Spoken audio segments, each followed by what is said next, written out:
ఇక్కడ చాలా మంది ప్రొటెస్ట్ చేస్తున్నారు. ప్రొటెస్ట్ చేస్తున్న ప్రతి ఒక్కరు కూడా పోలీసులు అయితే కొట్టుకున్న పరిస్థితి. రక్తాలు కొంచెం కూడా వాళ్ళ మీద జాలి మాత్రం లేదు.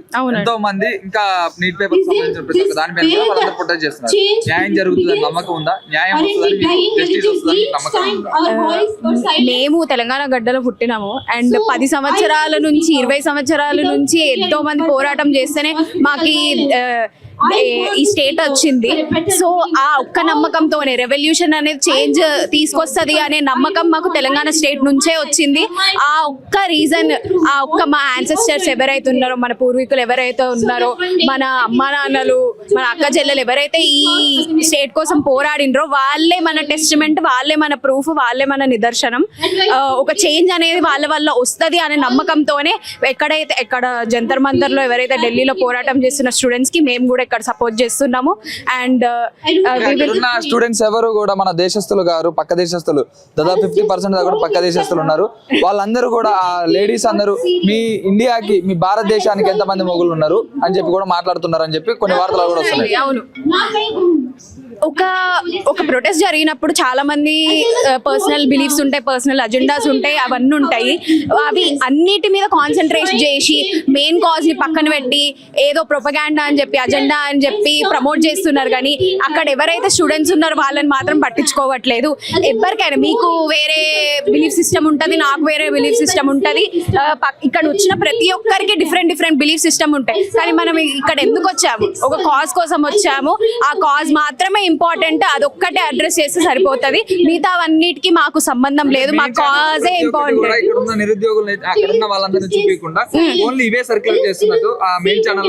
అవునండి, మీకు తెలుసు కదా, the ruling party has the control over the main stream media. So obviously they will promote that. But social media is not like that. Social media is maintained by all the people, all the students. It's watched by everyone. Even my parents don't know what is going on. I know what is going on, and we are working for this cause. Our parents don't know anything about this. ఎందుకు ఇట్లా అవుతుంది? Main stream media వల్లనే కదా. వాళ్ళు propaganda ఏదైతే project చేస్తుండ్రో people మీద, దాని వల్లనే ఇదంతా జరుగుతుంది. Yeah, exactly. Majority of India still watches and consumes news from the mainstream media, and it is brainwashing them. And the ruling party has the control over it, and this everything that is happening is completely fascistic. Okay, Dharmendra Pradhan ఒకవేళ రాజీనామా చేయాల్సి వస్తే చేస్తాడు. చేసినంత మాత్రాన problem solve అవుతుంది అని చెప్పి బీజేపీ నాయకులు అంటున్నారు. మీకు ఒక ఎగ్జాంపుల్ చెప్తా అండి. ఇప్పుడు మీరు సరిగ్గా పని చేయలేదు మీ ఆఫీస్ లో, మిమ్మల్ని తీసి పడేసిన తర్వాత మిగతా ఎంప్లాయీస్ లో భయం వస్తుందా రాదా? భయం వస్తుందా రా? చెప్పండి. భయం వస్తుంది. ఆ భయం వస్తే సరిగ్గా పని చేస్తారు. ఆ భయం కోసమే అకౌంటబిలిటీ అడుగుతున్నాం, రిజిగ్నేషన్ అడుగుతున్నాం. అది ఈ ఇప్పుడు ఎవరైతే మినిస్టర్స్ అండ్ పార్టీ మెంబర్స్ ఉన్నారో వాళ్ళకి భయం లేదు. ఆ భయం తీసుకురావడం కోసమే మేము రిజిగ్నేషన్ అడుగుతున్నాం, అకౌంటబిలిటీ అడుగుతున్నాం ధర్మేంద్ర ప్రధాన్. ఫైనల్ గా ఏం చెప్పదలుచుకొని ఇంతమంది ప్రొటెస్ట్ చేయడానికి వచ్చారు, చేయాల్సి వచ్చిన వాళ్ళందరి తరపు నుంచి ఈ ప్రభుత్వాన్ని, అలాగే నిరుద్యోగులుగా వాళ్ళ నీట్ పేపర్ రాసిన చాలా మంది, దాదాపు 21 మంది కూడా ఆత్మహత్య చేసుకున్నారు. వాళ్ళ ఫ్యామిలీస్ కావచ్చు, ఏం చెప్పదలుచుకొని వాళ్ళకి ఎలాంటి న్యాయం చేయదలుచుకున్నారు? నేను ఇవాళ actually I became really emotional with all everyone ఎవరైతే మాట్లాడారో ఇక్కడ, వాళ్ళు స్టోరీస్ చెప్తుంటే, వాళ్ళు ఎక్కడెక్కడ నుంచి వచ్చారో చెప్తుంటే చాలా it moved me a lot, and I'm a very privileged person, you know, not everyone has that privilege. So we are here to fight for the cause. Thank you. వాళ్ళ 20 మందికి ఎలాంటి న్యాయం కావాలి? ఎలాంటి న్యాయం చేయాలనుకుంటున్నారు? న్యాయం అనేది ప్రతి ఒక్కరికి వస్తేనే వాళ్ళకి న్యాయం వచ్చినట్టు. ఈ అకౌంటబిలిటీ అండ్ రిజిగ్నేషన్ దానికి ఒక ఫస్ట్ స్టెప్. ఎందుకంటే ఇట్లాంటిది అండి మేము రోజు చూస్తున్నామ్మా, సోషల్ మీడియాలో అయినా ఏదో అయినా ఎట్లా కొడుతున్నారు జనాలని అని. ఎవరైనా అండి అందరినీ కొడుతున్నారు, వాళ్ళు చనిపోయే స్టేజ్ వరకు కూడా వస్తున్నారు, simply because they are doing a peaceful protest.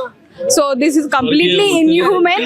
Protest కాదు, కావాలని చెప్పి రెచ్చగొడుతున్నారు. అక్కడ పార్లమెంట్ సైడ్ పోవాల్సిన ఇన్ని రోజులు ర్యాలీ చేస్తున్నారు. ఇప్పుడు మేమైతే అందరం గాంధీయన్స్ కాదండి. మీరు వచ్చి కొడితే లాఠీతోని సెల్ఫ్ డిఫెన్స్ ఉండదా? సెల్ఫ్ డిఫెన్స్ చేసుకోమా? మీరు వచ్చి నన్ను కొడితే నేను మిమ్మల్ని సెల్ఫ్ చేసుకుంటానా? అది పోలీస్ అయినా ఎవరైనా. మేము ఒక చెంప చూపిస్తే ఇంకో చెంప చూపించే రకం అయితే కాదు. మేము కూడా తిరగబడతాం, కొడితే పక్కా తిరిగి కొడతాం. అండ్ వాళ్ళు ప్రవోక్ చేస్తే మాత్రమే ఆ స్టూడెంట్స్ నుంచి ఆ రియాక్షన్ వచ్చింది, వాళ్ళంతటా వాళ్ళు మాత్రం చేయలేదు.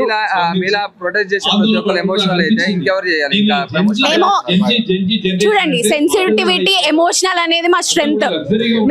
మేము ఎంపతి ఫీల్ అవుతున్నాం అందరి కోసం కాబట్టి మేము ఇక్కడ ఉన్నాం. మేము ఎమోషనల్ కాబట్టి ఇక్కడ అందరి కోసం ఉన్నాం. మాకు ఎమోషన్స్ లేకపోతే మేము ఇక్కడ ఎందుకు ఉంటాము? మాకు ఎమోషన్స్ ఉన్నాయి కాబట్టి మేము ఇక్కడికి వచ్చాము. Being emotional, having emotions is our strength. That's what I believe in.